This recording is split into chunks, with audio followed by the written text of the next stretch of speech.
Great and ஃபேன்ஸுக்கு வணக்கம். So நிறைய பேர் இன்னைக்கு சிஎஸ்கே மேட்ச் தோத்ததுக்கப்புறம் ருத்ராஜ் கெய்க்வாட் கேப்டன்சிலிருந்து போகணும், தோனியே வந்தால் தான் கரெக்டாக இருக்கும் அப்படிங்கிற மாதிரி பேசிட்டு இருக்காங்க. ஆக்சுவலாக இது கரெக்டு தானா? ருத்துவோட கேப்டன்சியில் தான் நேற்று பிரச்சனையா? எதனால மேட்ச் லாஸ் பண்ணாங்க அப்படிங்கிறத எல்லாத்தையுமே பார்க்கலாமா? அதுக்கு முன்னாடி எத்தனை பேர் என்னென்ன டைமிங்கில் இந்த வீடியோ பார்க்குறீங்கன்னு சொல்லுங்கள். ஸோ நைட் எத்தனை மணிக்கு பார்க்குறீங்க அப்படிங்கிறத கமெண்ட்டில் சொல்லுங்கள், நானும் தெரிஞ்சுக்கிறேன். சென்னை சூப்பர் கிங்ஸை பொறுத்த வரைக்கும் 4 மேட்ச் ஆடினது ஆட்டம் கிடையாது, நேற்று ஆடினதான் ஆட்டம் அப்படிங்கிற மாதிரி நான் சொல்லுவேன். நேற்று தான் கிளியராக பேட்டிங் ஆடி இருக்காங்க. நம்ம எதிர்பார்த்த மாதிரி கான்வே பெர்ஃபார்ம் பண்ணாரு அண்ட் ரொம்ப முக்கியமாக ரச்சின் பெர்ஃபார்ம் பண்ணாரு. ருத்ராஜ் மட்டும் பெர்ஃபார்ம் பண்ணல. அண்ட் மிடில் ஆர்டர் வந்துட்டு சுத்தமாக சத்தே இல்லைன்னு நினைச்சோம். சிவம் தூபே கிட்ட இருந்து அவர் யாருங்கிற ஒரு இன்னிங்ஸ் பார்த்தோம். அது மட்டும் இல்லாமல் ரொம்ப முக்கியமாக எம்எஸ் தோனி நான் யாருன்னு காமிக்கிறேன்டாங்கிற மாதிரி வந்து சுத்தினாப்ல உண்மையாலுமே செமையாக இருந்தது. ஸோ ஒரு ஆடின இன்னிங்ஸ் உண்மையாலுமே இந்த மனுஷன் 43 வயசில் அந்த ஃபினிஷ் பண்ணக்கூடிய ஒரு கெப்பாசிட்டி. கிட்டத்தட்ட ஒரு ஆடின மேட்சஸ் எல்லாம் எடுத்து பார்த்தீங்கன்னா இந்த 5 மேட்ச்லேயே 100 ரனுக்கு மேலே வந்துட்டாருங்க. ஏகப்பட்ட இன்டர்நேஷனல் பிளேயர் வரல. ரிஷப் பண்ணிட்ட 27 கோடி கொடுத்து எடுத்தாங்க. ஆனால் அவரு பார்த்தோம் அப்படின்னா மொத்த மேட்ச் சேர்த்துனா கூட ஒரு 20-25 ரன்னு கூட வர மாட்டேது.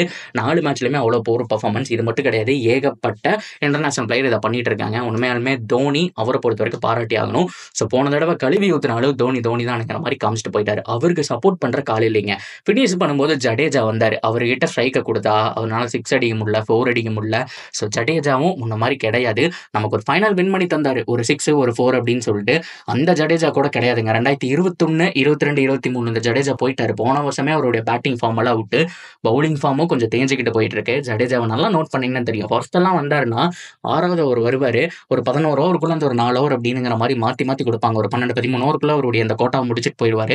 எவ்வளோ கொடுத்துருப்பாரு அப்படின்னா 4 ஓவரில் 20 ரன்னு, 18 ரன்னு, மிஞ்சி போனால் ஒரு 25 ரன்னு, ஒரு விக்கெட் இல்லைன்னா 2 விக்கெட் எடுத்து கொடுத்துட்டு போவார். ஸோ இப்போ ஜடேஜா முன்ன மாதிரி கிடையாதுங்க. பட் இருந்தாலுமே சிஎஸ்கே பிளேயர்ஸ் எப்பவுமே எப்போ பர்ஃபார்ம் பண்ணுவாங்கன்னு சொல்ல முடியாது. ஹோப்ஃபுல்லி இன்னும் மேட்சஸ் எல்லாம் இருக்குது, அதில் பர்ஃபார்ம் பண்ணுறதுக்கான சான்ஸ் இருக்குது. ஏன்னா அவர் ஒரு குட் ஃபீல்டர், அதனாலேயே அவருக்கு 100 மார்க் கொடுக்கலாம். அஸ்வின் அவர்கள் ஒரு பர்ஃபார்மன்ஸ் சொன்னோம், இன்னைக்கே நல்லா போட்டாருங்க. ஸோ ருத்ராஜ் கெய்க்வாட் மேலே தான் எல்லா பழியுமே. ஏன் வந்துட்டு பவுலர்ஸ் இப்படி ரொட்டேட் பண்ணார்? அவர்னால தான் பார்த்தோம் அப்படின்னா சுத்தமாக வந்துட்டு நம்ம இவ்வளோ ரன்னை கொடுத்தோம். அது மட்டும் இல்லாமல் பேட்டிங்கில் சுத்தமாக அல்ல அப்படிங்கிற மாதிரி அவ்வளோ ஒரு கணக்குகள் அப்படிங்கிறத ஒரு மேலே போட்டுட்டு இருக்காங்க. என்னை பொறுத்த வரைக்கும் ருத்ராஜ் கேப்டன்சி பிரில்லியன்ட்டுங்க. அவர் பண்ண ஒரே ஒரு சின்ன தப்பு என்ன தெரியுமா? 5வது ஓவர் முடிஞ்சதுக்கப்புறம் அந்த பவர் பிளே உடைய கடைசி ஓவர் அஸ்வினை கொடுத்திருப்பாரு. அதுதான் போரான் டிசர். ஏன் அப்படின்னா அஸ்வின் அவர்களை பொறுத்த வரைக்கும் பவர் பிளேயில் ஒரு ஓவருக்கு 15 ரன் கொடுக்குறாருங்க. ஸோ ஆவரேஜாக 15 ரன்னுக்கு மேலே கொடுத்துருக்காரு பவர் பிளேயில் போட்ட ஓவர் எல்லாத்துக்குமே. ஸோ அதுதான் அவருடைய அந்த ஆவரேஜ் எக்கானமின்னு சொல்லுவாங்க. ஸோ இதுவே 6வது ஓவருக்கு அப்புறம் அவர் போடுறது எல்லாமே பார்த்தோம் அப்படின்னா 6.5 தான் இருக்குது, 7 கூட கிடையாது.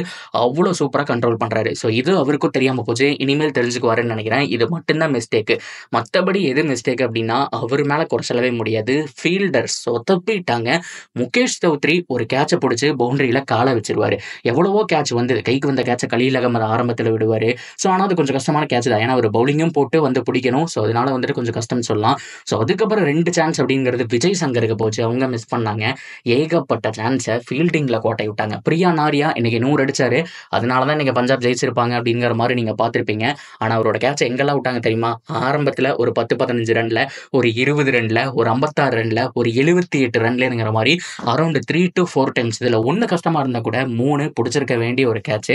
ஸோ தப்பு பண்ணிட்டாங்க. அண்ட் ரொம்ப முக்கியமாக ரச்சின் ரவீந்திரா வேற ஒரு கேட்சை விட்டார். செம்ம ஃபீல்டருங்க. நியூசிலாந்து இருந்தவங்க எல்லாருமே செம்ம ஃபீல்டர். ஸோ அதனால தான் இவ்வளோ காஸ்ட். ஏன்னா 9 ஓவர் முடிவில் 85க்கு 5ங்கிற மாதிரி இருந்தது. ஸோ சுருட்டி இருந்தா ஒரு 3 விக்கெட் எடுத்திருந்தா ஸோ கண்டிப்பாக 160க்குள்ளே அவங்கள சுருட்டி இருக்கலாம். ஸோ அந்த சமயத்தில் தான் கேட்ச் எல்லாம் விட்டதுனால 220 அப்படிங்கிற மாதிரி போச்சு. ஸோ ருத்ராஜை குறை சொல்ல முடியாது. பட் இருந்தாலுமே பேட்டிங்கில் இன்னைக்கு ஆடல, அவர் செட் பண்ணி தூக்கிட்டாங்க. சிஎஸ்கேக்கும் மற்ற டீமுக்கும் இருக்கிற டிஃப்ரெண்ட் தான். ஒவ்வொரு பிளேயராக பார்த்து யார் யாருக்கு என்னென்ன போகணும்னு சொல்லி ஒவ்வொரு அவ்வளோ அழகாக யோசிச்சு வச்சிருக்காங்க. தோனி வந்த உடனே சகலை கூப்பிட்டு வந்திருப்பாங்க, ஒரு சூப்பரான ஸ்பின்னரை கூப்பிட்டு வந்திருப்பாங்க. இந்த மாதிரி ஏகப்பட்ட ஐடியா யோசிச்சிருக்காங்க.